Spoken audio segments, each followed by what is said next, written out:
Hey guys, my name is Nikki and I want to welcome you here to Carry Grace. Alright, so we are on day number 18 and I'm sharing my journey with you as I work my way through the Flylady's 31 baby steps.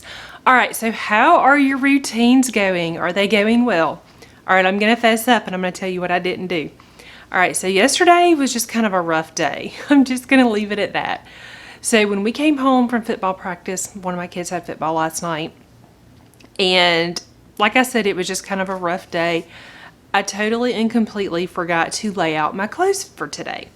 So, I mean, I didn't look at anything. I just came home, did what I needed to do, did a little bit of work, went to bed.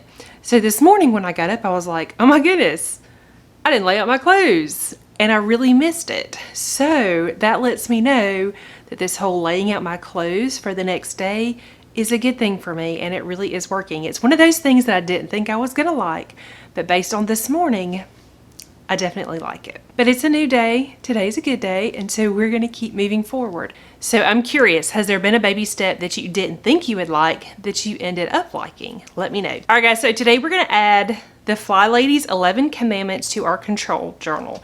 You can find them in her book if you have it, and they are also online at flylady.net. I'm just gonna jump in and read them. Let me know down below which one is your favorite. All right, Flylady commandment number 1, keep your sink clean and shiny. Get dressed every morning, even if you don't feel like it. Don't forget your lace-up shoes.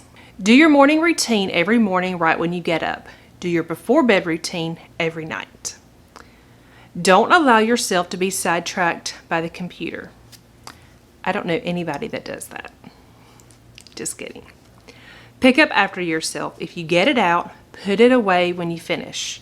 I'm guessing that some of you tell your children this multiple times a day.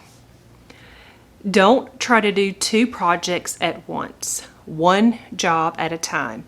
I am guilty of this, and I've tried to slow down and do it this way, and it helps. Don't pull out more than you can put back in 1 hour. So when you're doing decluttering, don't take out more than you can put back in 1 hour. Do something for yourself every day, maybe every morning and night. For me, that's my wonderful cup of coffee. Work as fast as you can to get a job done. This will give you more time to play later. Smile even when you don't feel like it. It is contagious. Make up your mind to be happy, and you will be. This is such a good reminder. Don't forget to laugh every day. Pamper yourself. You deserve it. All right, so those are the Flylady's 10 commandments. I think they're really good. They really kind of make you pause and think, and they're just good things to be doing. All right, guys, thanks so much for watching today. I hope you enjoyed today's video. If you did, please give it a thumbs up. If you're new to my channel and not already subscribed, please consider subscribing. Don't forget to do your morning routine, your evening routine, and I will see you guys tomorrow.